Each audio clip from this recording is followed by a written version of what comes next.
Hola, buenas tardes. Estamos en Plaza de Mayo esta tarde con un amigo, Pablo Rossi. ¿Cómo estás? ¿Cómo estás, Adriana? Gracias por invitarme. No, por favor, para mí es un gusto tener una charla en Plaza de Mayo, compartir las charlas que solemos tener muy cada tanto, pero que siempre son edificantes, sobre todo con la excusa de que Pablo acaba de sacar un libro, Libertad o Barbarie, y en una semana en donde se está discutiendo tanto esto de información u opinión, que saques un libro directamente desde el ensayo, desde la opinión, y desde una opinión que paradójicamente por estos tiempos es políticamente incorrecta, aunque podría ser una opinión, digamos, tradicional, sí. Que tiene que ver con la defensa de la libertad como valor. ¿Por qué te decidiste a tomar la palabra en un momento en donde estamos todos bajando un poco la cabeza?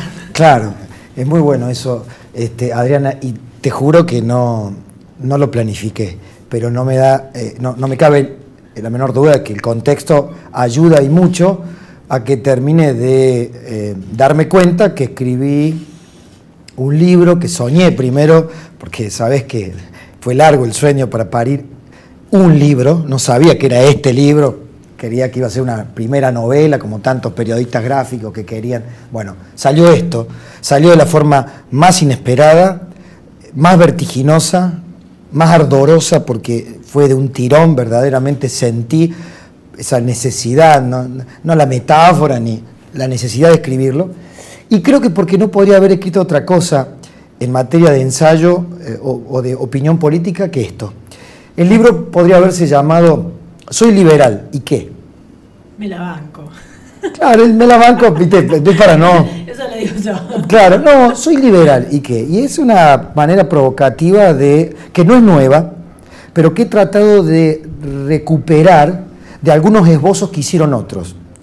El libro cita bastante bibliografía no en el sentido académico, te habrás dado cuenta, sino de mis propias lecturas, de aquellas que fueron enriqueciendo o poniéndome en la senda. Uno de esos libros fue el de Fernando Iglesias, ¿Qué significa ser de izquierda hoy?, en 2004, ¿no?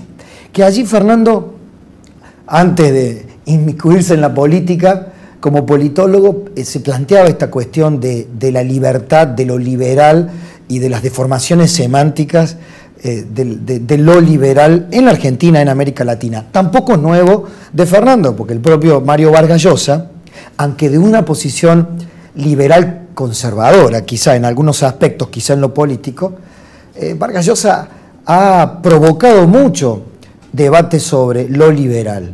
Ha dicho más de una vez, y lo cito en el libro, que a veces quienes más daño le hicieron a la causa de la libertad fueron los propios liberales, o los impostores, o los que redujeron el concepto de lo liberal a la justificación del mercado, los tecnócratas.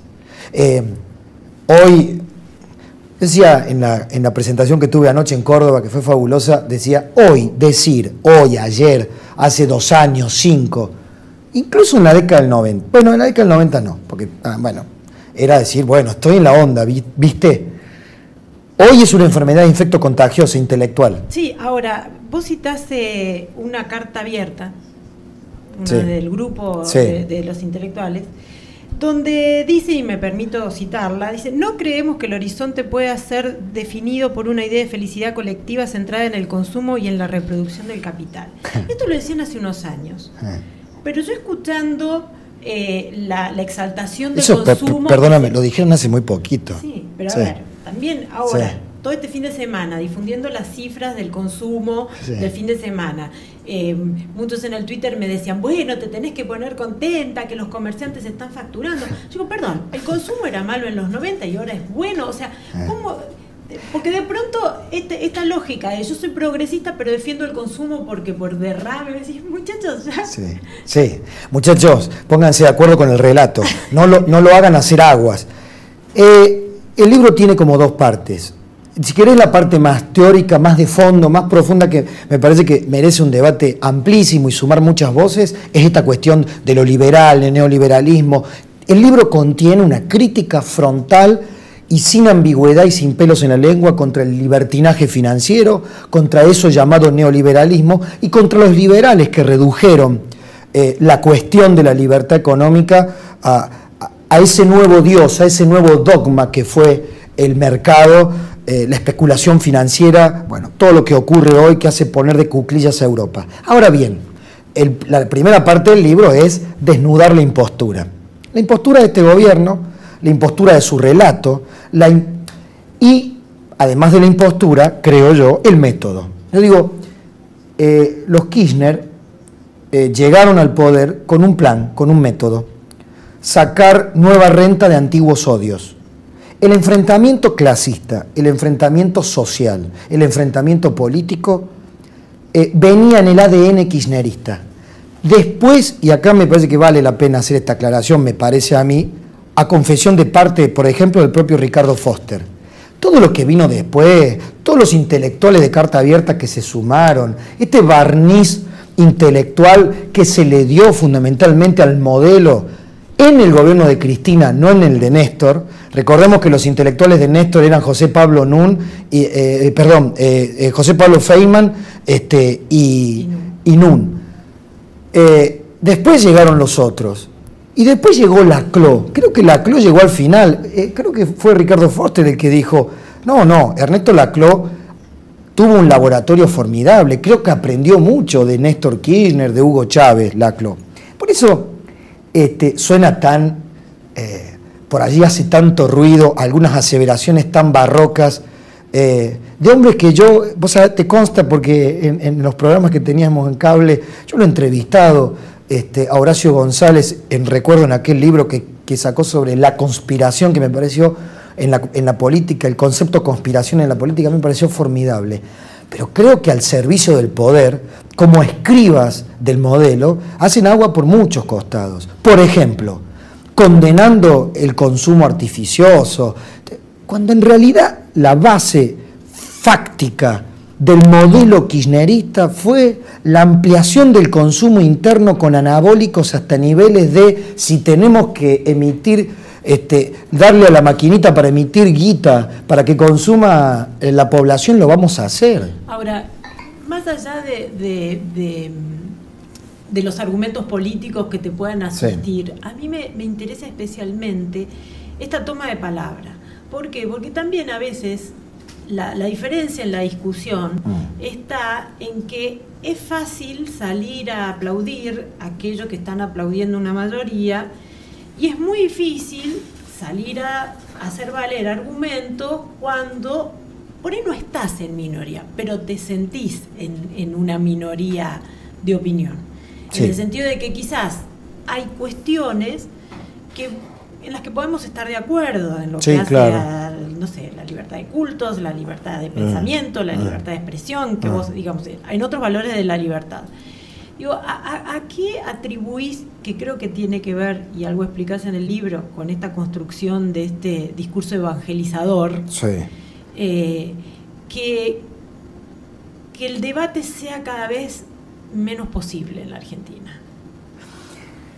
El debate es menos posible en la Argentina y yo he tenido discusiones, como lo plantea Tomás Abraham en su libro, La lechuza y el caracol, como lo ha planteado Martín Caparrós, que ha hecho públicas sus peleas con antiguos amigos, esta distorsión absoluta de las posiciones, esto de convertirnos en energúmenos en el debate, creo que es una marca del kirchnerismo. O sea, claro, yo estoy en la trinchera hace rato que lo he planteado, así que ya no tengo un ejercicio, ya vengo ejercitando esta cuestión de perder la neutralidad. Lo dije en un congreso de FOPEA y no lo digo orgullosamente, porque perder la neutralidad no me arroja a ninguna otra parte.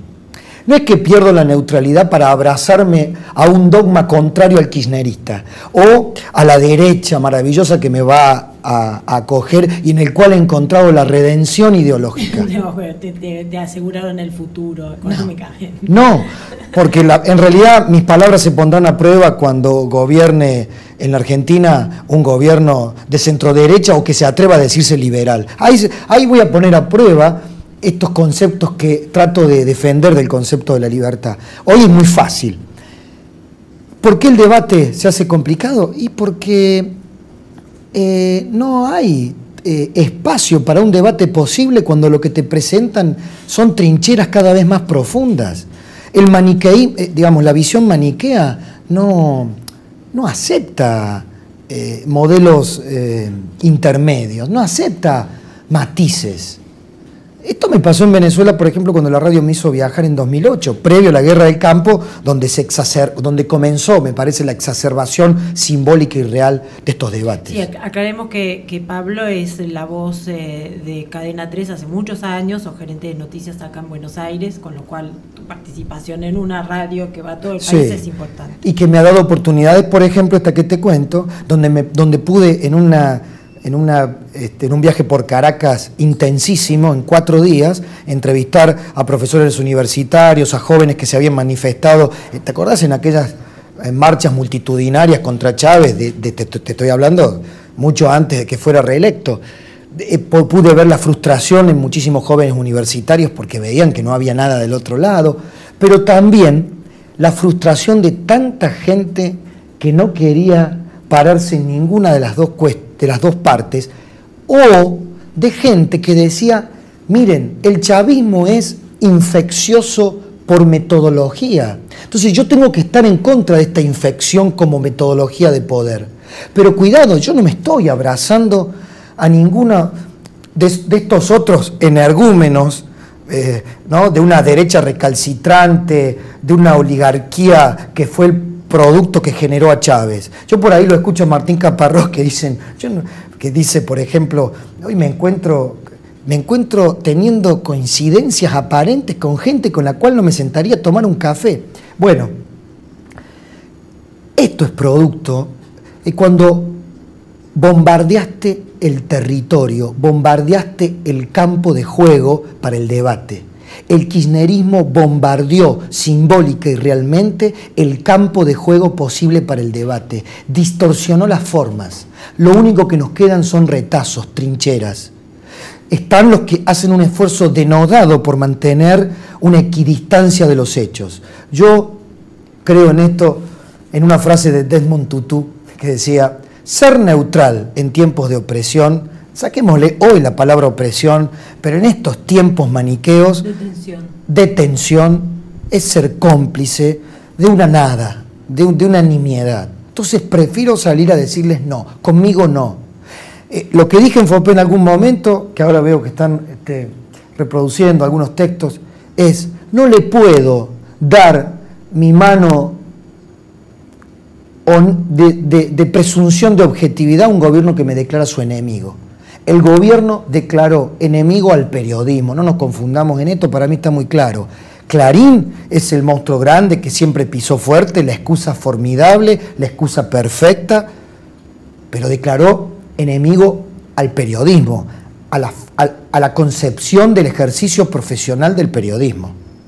La denigración, justo en esta semana, la denigración y la incitación a la violencia no lo comenzaron Orlando Barone, Sandra Russo, ni todos los periodistas de 678 que fueron acusados ridículamente por los abogados de Clarín. No. Empezó mucho antes. Empezó en el bardeo de Néstor Kirchner, desde el atril de la Casa Rosada, desde esa conferencia de prensa con aplaudidores en donde bardeaba a los cronistas y a vos quién te manda y vos de dónde venís. Ahí comenzó la violencia. Ahora, en el fondo yo creo que en ese repudio generalizado que se escuchó estos días, de nuevo nos perdemos de discutir no de los hombres, no de el nombre en particular de la denuncia o la situación, porque la coyuntura va a pasar, no va a pasar nada, serán declarados testigos.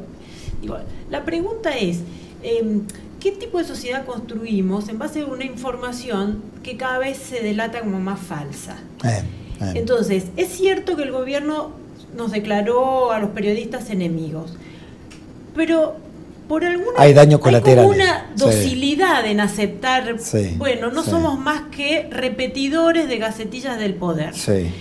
Y a partir de ahí, creo que el que está muerto sin posibilidad de recuperación es la información. Bueno, como en toda guerra. En toda guerra, ¿cuál es la primera víctima? la verdad. Viste que esa frase, a partir de la gran discusión, Ignacio Ramonet tiene en La tiranía de la comunicación, tiene algunos párrafos formidables en la reconstrucción de aquellas guerras que fueron clave, simbólicas para discutir qué información se brindaba. Bueno, estamos en una batalla declarada. A ver, hay quienes dicen, no, yo no estoy en ninguna guerra, no pertenezco a ningún bando. Pero hay un campo de batalla declarado. ¿Cuál es la víctima? El daño colateral, para usar ese eufemismo terrorífico de las nuevas guerras quirúrgicas que implantó Bush. La verdad, la información. Me estoy recordando palabras de Sebastián Lacunza cuando tuvimos ese desayuno tan rico en la Konrad Adenauer, que es cierto. Tenemos hoy medios de comunicación, cuando le explicábamos a este experto alemán, tenemos medios de comunicación que ocultan la información, que denodadamente ignoran acontecimientos porque esto le va a favorecer supuestamente al adversario. Claro que, a ver, cuando digo pierdo la neutralidad, una cosa es perder la neutralidad y otra cosa es perder el profesionalismo. Creo que ahí son dos cosas totalmente diferentes. Bueno, es que me parece que ahí creo que esa era la discusión. Y creemos que en pos de la libertad de expresión tenés derecho a decir cualquier cosa. Y la verdad que el derecho a decir cualquier cosa también tiene el límite de que el que se siente afectado por esa cualquier cosa puede decir, mira, no me gusta lo que estás diciendo. Exactamente. Pero fíjate Adriana, perdóname, ¿te acordás? ¿Dónde está el autocontrol? Si pudiéramos reflexionar los periodistas sobre esto, no queremos leyes mordazas de ninguna manera, no queremos que se penalice la opinión, estamos todos de acuerdo en eso, aunque en privado nos reconozcamos que fulano de tal es un energúmeno, es un facho o el otro es un totalitario y mira lo que dice. Pero ¿cuáles son los controles intraperiodismo, este debate permanente en FOPEA? ¿Dónde están nuestros, como decían, los checks and balances que se plantean en toda sociedad más o menos organizada, en donde al periodista se le presenta el propio límite en la propia profesionalidad de su ejercicio? Hoy también todo eso está dinamitado, porque cuando... O está, visiblemente dinamitado. Sí, lo que sí es cierto, y por ahí un poco para ver la otra cara de tu análisis, entonces es un análisis muy agudo y muy personal de estos actores de poder. ¿Sí? Yo creo que el balance hoy lo está dando la sociedad, que está aburrida de esa discusión, porque de hecho estamos ya ante la inminencia del famoso 7D. ¿Cuántos están preocupados por eso? Nosotros, o sea, los periodistas que estamos viendo y discutiendo, pero la verdad que el señor que se tiene que tomar el Sarmiento esta tarde para volver a su casa y que se baja a las 9 de la noche y tiene que ir caminando 12 cuadras hasta su casa. No, es cierto eso. Es cierto, pero yo tendría cuidado en este punto de subestimar la percepción de la gente en cuanto a estos debates. Yo creo que no está en el día a día del fallo de la Corte, que si se prolonga o no se prolonga la cautelar. Pero, a ver, intentemos pensar en algunos aspectos sobresalientes. Hay mucha gente que se da cuenta desde hace rato, aunque se tragó el sapo en varias elecciones porque no tenía otra, o no quiso ver otra, o no se le presentaba otra, de que le mienten con las estadísticas oficiales. Que la información pública se haya transformado en una mercancía devaluada a nivel estadístico por parte del Estado. Que se le asigna como primicia o exclusiva a un medio por sobre otro. Yo creo que la gente está percibiendo eso en general. Cuando digo la gente, ¿quién digo? La gente que consume medios en general, que no es toda la gente, pero bueno, es la que forma masa crítica en las radios, en los diarios, en los foros, en las redes sociales. Se percibe la manipulación del Estado. Se percibe también esto que estamos planteando, la mala praxis periodística, cuando un medio masivo tradicional oculta algo que de pronto lo ve reflejado en 3 o 4 portales de internet o en otros 2 o 3 medios. La gente, te voy a decir una frase popular, la gente percibe, no sé con cuánta profundidad, que le esconden la leche. y que hay mala leche. Digo, que le esconden la leche y que hay mala leche. Por lo tanto, estamos jugando con fuego en la deconstrucción de la credibilidad, ¿no? Cada cual después deberá retomar sus retazos, sus propios harapos, para ver cómo reconstruye eso.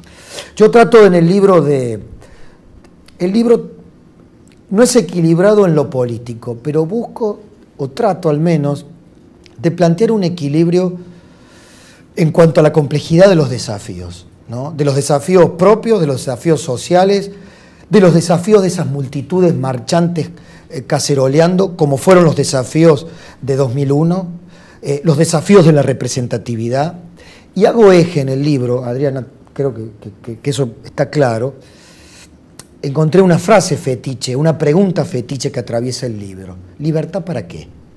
¿Libertad para qué? Es una pregunta muy concreta, para responder sobre qué tipo de libertad estoy hablando. Porque inmediatamente, perdóname, me dicen, pero si usted dice lo que quiere, mire las barbaridades que usted dice del gobierno.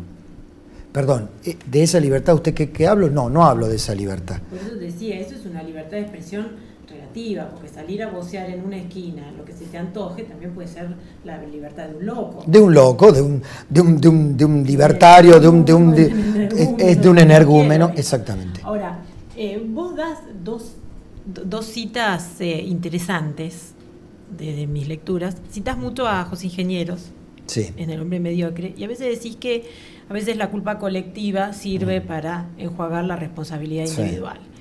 Y los que tenemos un poquito más de años, ya empezamos a dar vuelta. No digo mi caso, digo, a mí me contaron. Te contaron. Yo lo leí en Wikipedia, sí, no te vas a creer. Pero yo mucha gente que veía con el adormecimiento o el fanatismo que veo ahora, lo veía en el menemismo. Sí. Y yo no fui como Bart Simpson, ¿no? Yo no fui. Entonces yo sé que en 10 años la gente que hoy abrazaba ferozmente una cosa, yo no fui, yo no apoyé, yo no dije nada. Tal cual. Y la otra cita que también me parece interesante y me gustaba charlarla un poquito es recuperar a Erich Fromm. Yo también volví a Erich Fromm, El miedo a la libertad, para explicar qué nos pasa como sociedades que necesitamos homogeneizarnos alrededor de algo que, aunque sabemos que es una mentira, nos da la tranquilidad que estamos todos en la misma. Erich Fromm, para mí, en eso es la manera más formidable de haber explicado a mitad del siglo pasado cómo la libertad. Mira, cualquiera, si le preguntábamos a chicos jóvenes hoy, ¿vos realmente querés la libertad? Por supuesto que quiero la libertad, porque yo quiero hacer lo que quiero y hacer de mi vida lo que se me canta, y fumar lo que quiero y tomar lo que quiero. Es una gran mentira, es un gran engaño a veces, que verdaderamente necesitemos tanta libertad o querramos tanta libertad. Erich Fromm dice y explica las pulsiones psicológicas para demostrar cómo la libertad se te puede transformar en una carga insoportable. Que alguien te diga qué hacer, dónde ir, qué comprar. ¿A quién odiar? ¿A quién odiar? ¿Cuándo te tenés que salir de vacaciones? ¿Qué leer? ¿Qué está bien? ¿Qué está mal? ¿Quiénes son los buenos? ¿Quiénes son los malos? Es formidable. Es formidable porque te ahorra tanta necesidad, tanta obligación de optar permanentemente, de escrutar, de chequear, de cotejar, de informarte de un lado, de otro. No, y además te exime de la culpa. Y te exime de la culpa. Y salimos todos, era fin de semana largo. Nos matamos en la ruta porque era fin de semana largo. Bueno, con algunos, yo he tenido algunas discusiones con Mariano, discusiones en un ámbito... Mariano Grondona, aclaremos. Mariano Grondona. Coequiper de Mariano Grondona hace unos años. Y he tenido charlas, me han parecido fabulosas. A mí me hubiera gustado que muchas cosas que con Mariano Grondona charlamos así, en privado, a veces las hiciera públicas para revelar hasta qué grado de coherencia en su pensamiento, pero también de revisión de lo que ha escrito. Él dice, yo no reniego de lo que he escrito, acepto que me puedo haber equivocado, pero no es que no reniegue de lo que escribió, siempre trató de escribir coherente con lo que pensaba, con honestidad intelectual, y creo que hay pocos que pueden decir lo mismo o que mantienen honestidad intelectual, aunque eso le signifique una rémora o que lo sigan sindicando, ¿no?, con las responsabilidades de golpismo y todas estas cosas. Pero yo decía, hay cosas que me hacen ruido, como cierta visión naif o ingenua. Ay, fulano de tal nos engañó. Bueno, Cristina había prometido institucionalismo en 2007 y la gente que la votó no tiene la culpa de que finalmente... Entonces fue una discusión que se dio en Hora Clave el otro día, fue pública esta, ahora me acuerdo. Y yo digo, perdón. ¿Qué tipo de institucionalismo prometió quién? ¿En qué debate? ¿En qué conferencia de prensa? ¿En qué entrevista con qué periodista? Cristina Fernández de Kirchner en 2007 no dio ni debate, ni entrevista, ni nada. No, le dio una Morales Solano, no nos olvidemos. Encubierta. No, después que ganó, antes de asumir. No, pero te digo, en campaña. Ah, no, en campaña. No, en campaña no. No, eso fue después que había sido electa, eso es cierto. Claro. Entonces, dijo, ¿qué comimos? ¿Cómo nos tragamos el sapo? ¿Quién dijo que iba a ser institucionalista? ¿Néstor? Los propios analistas políticos que querían hacer de Cristina una presidenta institucionalista. Digo, a veces esa expresión de deseos que termina generando una especie de establishment de opinión para conducir o para influir sobre el modelo de gobernante que se quiere. Ahí es donde me parece que volvemos a traer a Erich Fromm. Cuando él se pregunta qué le lleva a la sociedad alemana a adherir un modelo que ya se sabía de antemano que iba a tener estos costos y que planteaba que también había mucho de cierta desprotección que se sentía, cierta necesidad de poner en un líder algo que uno, digamos, los miedos que tenía el ser humano. Digo, sacando ese actor político, sacando a los periodistas, ¿no? Porque supongamos que, como a muchos les gustaría, nos quedamos sin periodistas, hacemos un país sin periodistas. Y supongamos, también concediéndole a otros, decir, bueno, suponete que los políticos se convierten en unos burócratas sin partido que se encargan de administrar el Estado. ¿Qué sociedad nos queda de estos 30 años de democracia? ¿Y cuál es el desafío más allá de salir cada tanto a cacerolear? Tal cual. Como consumidores de información primero y como electores en segundo término. ¿Cómo lo ven? Una sociedad lábil, una sociedad naif, una sociedad dispuesta a mostrar su carencia, su orfandad, esta cuestión de necesitamos un líder. Pero cuando digo una sociedad, digo actores principales. Yo recuerdo claramente en 2003, cuando me pediste que eximiéramos a los periodistas, pero déjame que te diga esto, cuando lo que se valoraba formidablemente era la reconstrucción de la autoridad presidencial. Y eso se machacaba en colegas a quienes respeto enormemente, en los principales analistas políticos del país. Porque la reconstrucción de la autoridad presidencial, eso machacosa, digamos, en forma machacosa que se decía todos los días, terminó siendo la confección de ese gran cheque en blanco que se le dio a Néstor Kirchner, que empezó y terminó pulverizando todos los controles republicanos, jamás dando la posibilidad de una ley de acceso a la información pública, poniendo a la esposa de Julio De Vido, controlándolo a su propio marido. Ese cheque en blanco de esa sociedad huérfana de líderes sólidos después de la debacle de la pusilanimidad de Fernando de la Rúa en términos políticos, fue esa otra consecuencia. Ahora, trato de ir en el libro, por eso además de a Erich Fromm, a José Ingeniero, recupero a Juan Bautista Alberdi. Perdón, señores de Carta Abierta, discúlpenme, que muchos quieren borrar el cuño liberal de nuestra Constitución Nacional. Pero porque además es un anacronismo, no se podía hacer, ¿qué querías? Si fuéramos socialistas, bueno, por eso digo. Era como que querías que fuera feminista. Claro, exactamente. No se podía, pero además yo creo que todos esos intelectuales, muchos de ellos están muy formados, conocen perfectamente la complejidad de la personalidad de Alberdi, sus pros y sus contras, como los tuvo Sarmiento, por supuesto. etiquetar a esa generación del 80, en lo que luego convirtieron el relato mitrista, la historia oficial. Todo eso yo comparto que fue una sistematización arbitraria. Pero si recuperamos algunos conceptos clave, yo hay una parte que coloco, que digo, la patria monárquica y algunas profecías del propio Juan Bautista Alberdi que se la veía venir.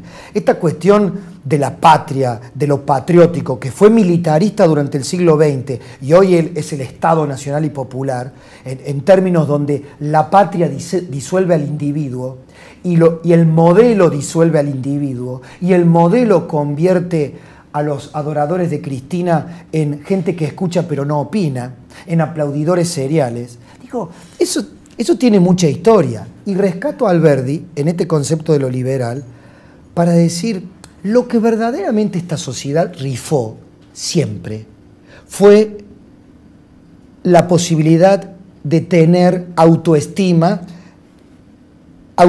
sistémica. ¿Qué significa esto? Soberanía individual.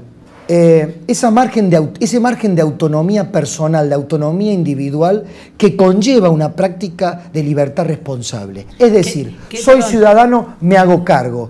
Soy ciudadano, me hago cargo de lo que voto, de lo que pienso, de lo que digo, de si pago o no pago un impuesto, y mi propia responsabilidad frente a la ley. El hecho de que seamos unos violadores seriales de leyes, la única ley que más o menos respetamos durante más tiempo fue la ley de convertibilidad. Fíjate que eso habla mucho de nosotros. Claro, durante 10 años fue la ley más respetada. No creo que haya otra ley más respetada. Eso es de Pablo Mendelevich, nuestro amigo. Creo que hago copyright con eso. Bueno, ahí te demuestra, Adriana, esa carencia de ese concepto de libertad más profundo. No estoy hablando de que quiero... No es un individualismo del sálvese quien pueda. Bah, ahí está, eso lo pongo. Lo liberal, desde la óptica de sus detractores, es ese individualismo mezquino del hombre lobo del hombre, ¿no? Del hombre convertido en manipulador de otros hombres. No, es la libertad como autonomía personal, es la libertad del pobre que puede elegir más allá de la prebenda o del subsidio. Es la libertad de los liberales originarios, es la libertad de los liberales que nos legaron el habeas corpus como herencia, que nos legaron, por ejemplo, los derechos humanos como concepto. ¿Dónde está ese liberalismo en la Argentina? O me voy a seguir tragando el sapo durante años de que el ejemplo de liberalismo en la Argentina fue Martínez de Oz, de que un funcionario al servicio de los milicos, porque implementó leyes pro mercado, se convirtió en el emblema liberal. A ver, Álvaro Alzogaray, el propio Domingo Cavallo, ¿qué son nuestros emblemas liberales? Bueno, yo creo que hay una responsabilidad de ellos que se adueñaron, se apropiaron de la bandera liberal para uso político y de todos los que le entregaron a ellos la bandera liberal. Yo creo que Santiago Kovadlov en el libro lo rescata de una manera formidable. Lo que también trato de decir en forma de panfleto, de arenga, de proclama, es a la izquierda. La izquierda no puede abandonar, entregar, rifar lo liberal como posibilidad. Porque ahí está el secreto de una izquierda democrática, republicana. Este es el punto, ¿no? ¿Qué es lo que, sacando las etiquetas, si al que se atreve a leer el libro, más allá de que trabajo con Mariano Grondona y eso les representa mucho, a muchos un gorilismo por ósmosis, yo les pido que por allí no lo compren, pero que lo pidan prestado, que a lo mejor se sorprenden. Te agradezco muchísimo la charla. Te felicito por la valentía de hacer una arenga en un momento en que estamos todos tratando de... No es valentía, Adri, ¿sabes qué? Creo que es inconsciencia, creo que es temeridad. Vos sabés que lo único que podría hacer es esto, esto es auténticamente lo que ven detrás de cámara y delante de cámara. Al Pablo, como le dicen en Córdoba, también lo siguen en el Twitter, es @Pablo y Rossi, para seguir discutiendo, peleándolo o felicitándolo, como se ve que le pasa en el Twitter. Gracias por acompañarnos. Gracias a vos, gracias a plazademayo.com, que además lo sigo por Twitter y sigo estas entrevistas que me parecen nos estás haciendo gorilas y fantásticas. no tenemos por qué. Gracias. Un saludo a Gaby, que lo escucho con la nata siempre, Gaby. Bien, ¿viste? Ahí lo maté. No, ya está. A Diego Rojas. Sí, a Diego Rojas. Claro, soy amigo de Diego, no se olvide. Para compensar. Gracias, Pablo. Gracias por acompañarnos.